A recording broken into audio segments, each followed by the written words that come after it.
Sabi ni Vice Presidente Sara. Maaring hindi na makabalik si PRRD at tanggap naman niya ang kapalarang yan.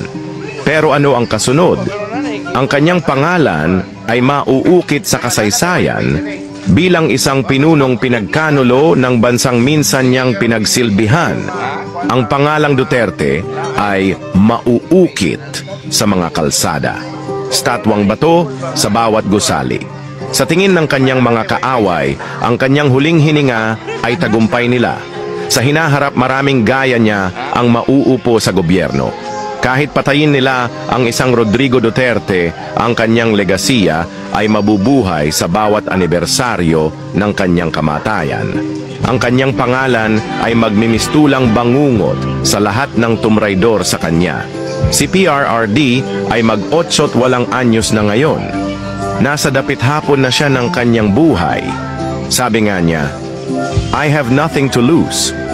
Ang pangalang Duterte ay magiging immortal sa mundo ng politika sa Pilipinas dahil ay kukuwento pa rin siya sa mga bagong henerasyon. Gaya ng isang matanda na nagkukuwento sa kanyang mga apo kung ano ang nangyari sa nakaraan.